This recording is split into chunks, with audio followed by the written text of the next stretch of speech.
Adaora was a beautiful and intelligent young woman, admired by many in her community for her wit and strong character. She had always believed in marrying for love, not following the norms and expectations of society. In a place where many girls dreamed of marrying rich or powerful men, Adaora stood out. She didn't care for wealth or status. All she wanted was to find someone who truly loved her for who she was. One day, a new person arrived in the village, Obinna. He had spent several years abroad studying and learning and had returned home with a quiet and humble demeanor. Despite being a hard-working farmer, there was something special about him that caught Adaora's attention. He wasn't flashy or boastful, and he didn't show off his past.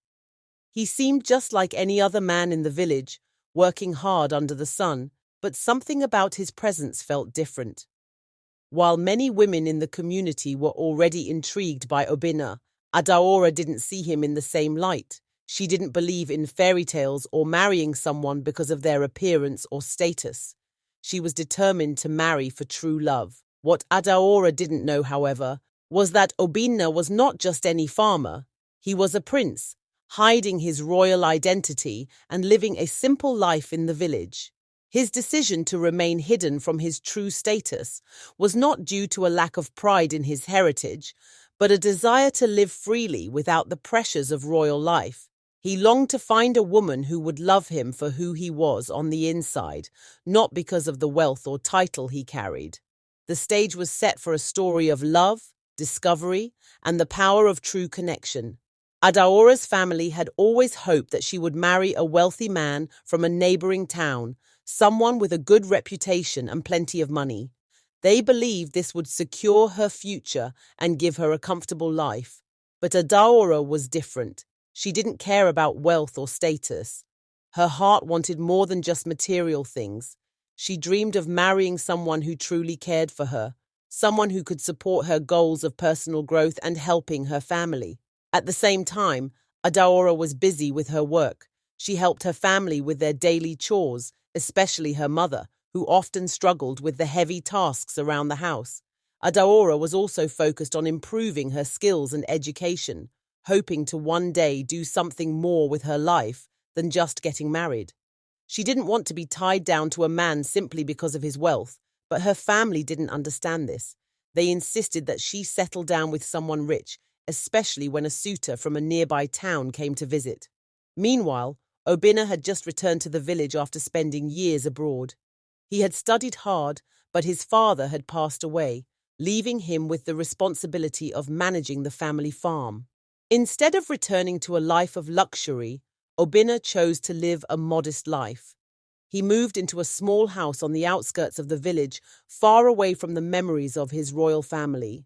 Although he was a prince by birth, he preferred to live like a simple farmer, away from the attention that his title would bring. Obinna's quiet, humble nature caught Adaora's attention when she first met him.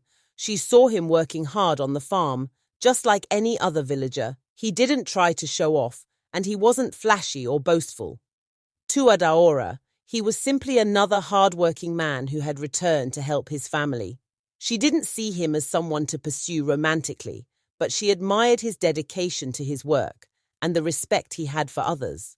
Obinna, in turn, respected Adaora's strength and independence. He noticed how she balanced her responsibilities, helping her family while striving to grow as an individual. He admired her determination and intelligence. Though he was drawn to her, he didn't make any romantic advances. He knew that Adaora was focused on her own life and had no interest in being pressured into a relationship. But their mutual respect for each other grew, even though there was no love or romantic interest between them at first.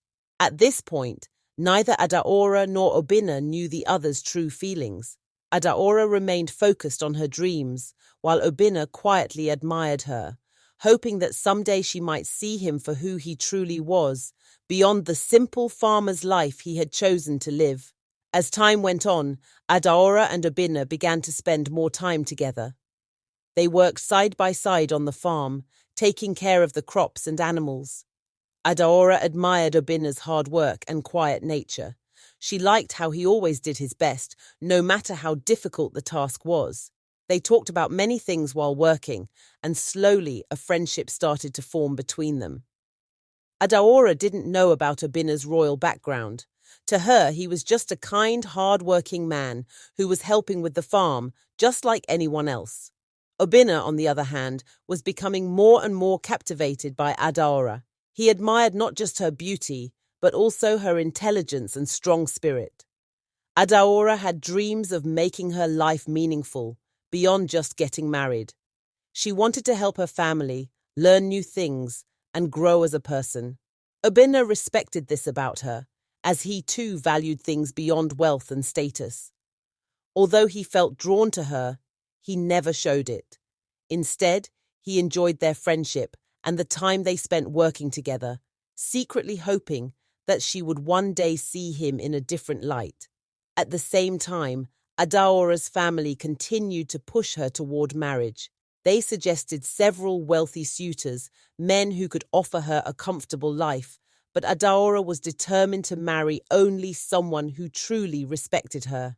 She didn't want to marry for money or status. Adaora was clear with her family, telling them that she would only marry a man who would support her dreams and her desire to live life on her own terms.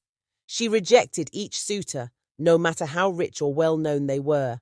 Her family didn't understand why she was turning down these offers. They were worried about her future, but Adaora stood firm. She believed that love and respect were more important than money or social status. She wanted to find a man who would love her for who she was, not for what she could bring to him. Meanwhile, Obina continued to keep his secret. He was, in fact, the prince of a neighboring kingdom, but he had chosen to leave his royal life behind. He wanted to live a simple life as a farmer, away from the expectations of his title and the pressure of being a prince. He was looking for someone who would value him for his character, not his position or wealth. Obina had always dreamed of finding a woman who could see beyond the crown he was born with and love him for who he truly was. However, he hadn't shared this with anyone, including Adaora. He kept his secret, hoping that one day Adaora might come to see him as more than just the simple farmer he appeared to be. As their friendship grew stronger, both Adaora and Obina were unaware of the deep feelings they were developing for each other. Adaora was focused on her independence and dreams, while Obina quietly hoped that one day Adaora might understand the true person he was. They had both become important to each other, but neither of them knew how their relationship would evolve. The village festival was a time of celebration and joy, with music, dancing, and food filling the air. The whole village gathered to enjoy the festivities, and Adaora was no exception. She was in a good mood, enjoying the lively atmosphere with her friends.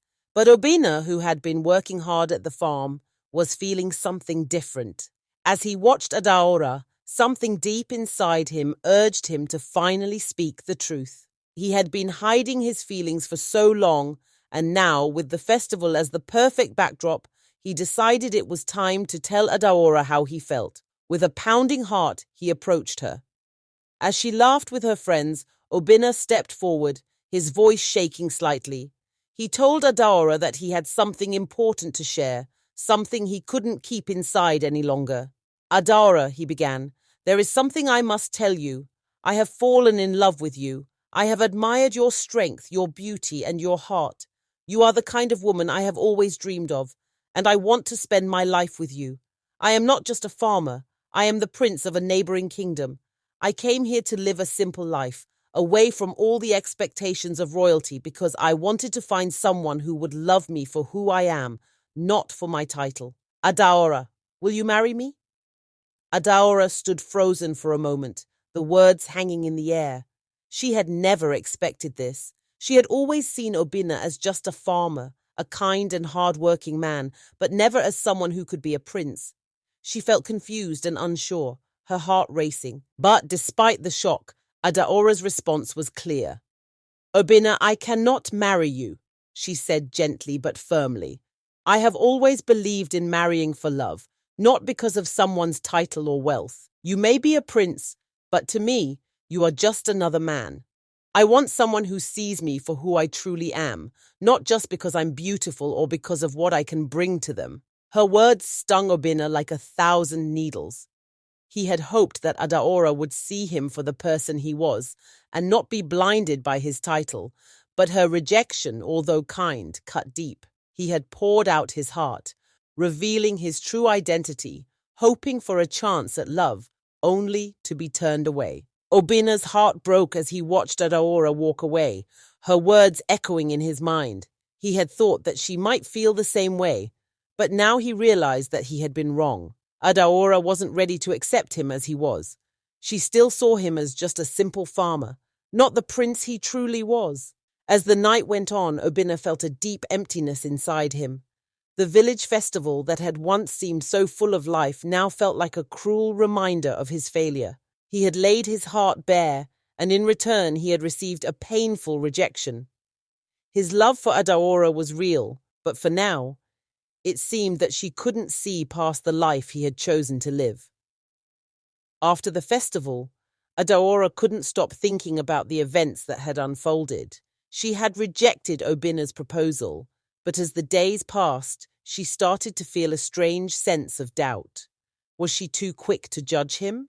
She had been so focused on wanting a relationship based only on love and not status, but Obinna had shown her something different. He had given up his royal life to live humbly as a farmer, and he had treated her with kindness and respect from the very beginning. Could it be that she had overlooked something important in her desire to keep things simple? Adaora spent many quiet nights thinking about her decision. She realized that love wasn't always about rejecting wealth or status. It was about finding someone who truly understood and respected her. Obinna had done just that. He had never pressured her to be anything other than herself, and he had never tried to impress her with his title. Adaora began to question if she had made the right choice. Had she been too stubborn, too proud to see what was right in front of her? Her heart ached as she thought of Obinna, wondering if she had lost her chance at happiness. Meanwhile, Obinna, feeling completely heartbroken, made the difficult decision to leave. The rejection had cut deeper than he had expected. Despite all the time he had spent building a life in the village, it seemed like Adaora could never see him for who he truly was. He had hoped she would accept him, but now he felt that there was no place for him in the village any longer. His love for her had been genuine, but Adaora's refusal had made him question everything. Obinna packed his things and prepared to leave the place he had grown to love. He walked through the fields that had once felt like home, but now they seemed empty. He looked around at the simple life he had created, the friends he had made, and the peaceful days he had spent with Adaora. All of it was now slipping away. He had tried so hard to keep his identity a secret, hoping to find love without the burden of being a prince.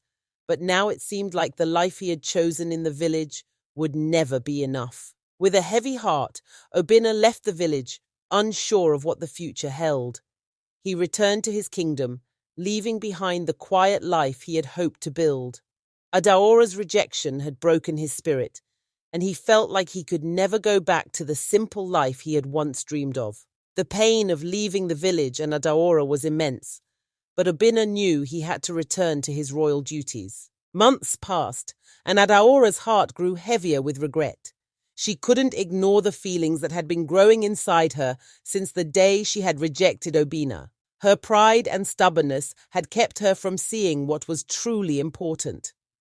Adaora realized that her family's pressure and her desire to live life on her own terms had clouded her judgment. Love wasn't about wealth or titles. It was about connection, respect, and shared values. She had been too focused on what others thought, but now she knew that she had made a mistake. Adaora knew what she had to do. She could no longer stay away, hoping that time would heal the wounds of her rejection. She decided to find Obinna, wherever he might be, and apologize. Adaora's journey was long and challenging, but she was determined. She traveled far from her village, through unfamiliar lands, and eventually reached Obinna's kingdom. It was a world away from the humble life she had known, full of grand castles and royal duties. When Adaora finally found Obinna, she was nervous, unsure of what to expect. She had never imagined she would be standing before him like this, humble, apologetic, and asking for another chance. With a deep breath, Adaora approached him and fell to her knees. Obinna, she said softly, I was wrong. I let my pride and fear guide me, and I hurt you. Please forgive me. I never understood the love you were offering me, but now I see that it is pure and real. I love you, Obinna, not because you are a prince, but because of the man you are. Please, give me a second chance. Obinna looked at her, his heart still carrying the pain of her rejection, but in her eyes he saw something different now. Adaora's sincerity, her humbleness, and her love for him were clear. After a long silence, he smiled and helped her to her feet. Adaora, he said gently, I never wanted anything more than for you to be happy. I never cared about titles or wealth. I only wanted you to see me for who I truly am. I forgive you, Adaora. And yes, I will give you a second chance. We have both learned what love truly means. Adaora's heart soared with joy. She had won back his trust and love. They embraced, knowing that their love was stronger than ever. Together, they returned to the kingdom, where they began to plan their future. The story reached its beautiful conclusion with a royal wedding. Adaora and Obinna were married in a grand ceremony, but the true beauty of their union wasn't in the royal title or the grandeur of the event. It was in the love and respect they shared. Adaora married Obinna, not because he was a prince, but because she loved him deeply. The wedding was a celebration of their journey, the lessons they had learned, and the love that had brought them back together. Their wedding was a symbol of how love transcends all barriers, whether social status, wealth, or pride. And in the end, they lived happily ever after, knowing that they had found something rare and precious, love that was pure and true.